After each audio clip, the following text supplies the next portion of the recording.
আজকে বলছি যে লোনের জন্য। আসসালামু আলাইকুম, আমি আশরাফুল ইসলাম আমিন। স্বাগতম জানাচ্ছি নতুন আরো একটি ভিডিওতে। এই মুহূর্তে ঢাকার পরিস্থিতি সম্পর্কে আপনারা মোটামুটি সবাই অবগত রয়েছেন।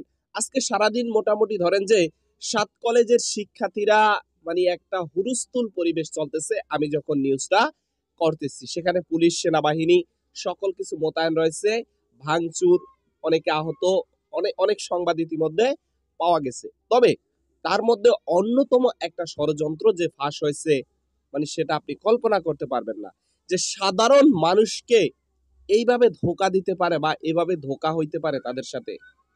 দর্শক, 300 মানুষকে একসাথে পুলিশ আটক করেছে। আর সেখানে তাদের কেন আনা হয়েছে? তাদেরকে বলা হয়েছে যে বিনা সুদে তাদেরকে 1 লাখ টাকা করে লোন দেওয়া হবে। এই লোনের জন্য সাধারণ মানুষগুলা সেখানে আসছে, তাদেরকে লোন দেওয়া হবে, তারা ওই টাকা দিয়ে এবার পারিবারিক যা কিছু ওগুলা মেটাবে। কিন্তু তারা কি লোন পাবে না তাদেরকে শুধু খাটানোর জন্য এখানে আনা হয়েছে? আসুন দেখি ভিডিওর সামান্য অংশ দেখি যে মূল ঘটনাটা কি, কিভাবে তারা ধরা খাইছে।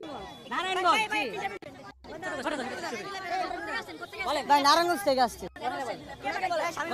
না না ভাই না না না জি না জি না জি না জি না জি না আচ্ছা বলছি যে লোনের জন্য মানে 1 লাখ টাকা লোনে বলছি মানে গিয়াসউদ্দিন মানে আমাদের ওখানকার নারায়ণগঞ্জের কি করে ওখানকার কি করে ওনার পেশা কি না তা তো বলতে পারি না, আমলি কেন নাকি বলতে পারেন না কেন? আপনি পরিচয় দিচ্ছেন তার পেশা আপনি বলতে পারবেন না?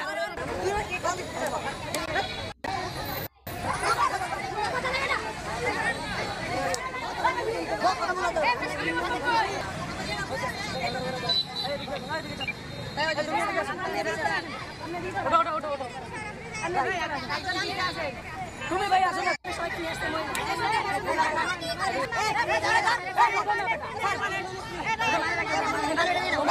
নাম্বারটা দিয়ে নেন। আমরা জানি না যে পরিস্থিতি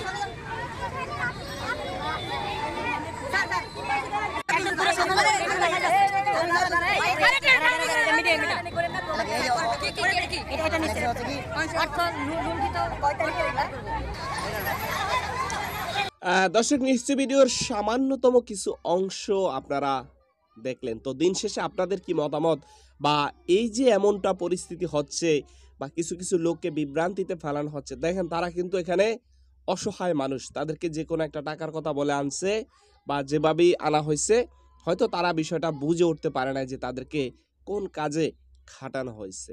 এখন বিষয়টি কারা করতে পারে সেটা সম্পর্কে হয়তো বা আপনারা আমার থেকে বেশি অভিজ্ঞ লোক, সেটা হয়তো বা আপনারা বুঝতেই পারতেছেন। তো সম্মানিত ভাইরা, হচ্ছে টোটাল বিষয়টা। আজকের ভিডিওটি এখানে শেষ করতে চাই। দেখা হবে নতুন অন্য কোনো ভিডিওতে। সবাই ভালো থাকবেন। আসসালামু আলাইকুম ওয়া রাহমাতুল্লাহি ওয়া বারাকাতুহু।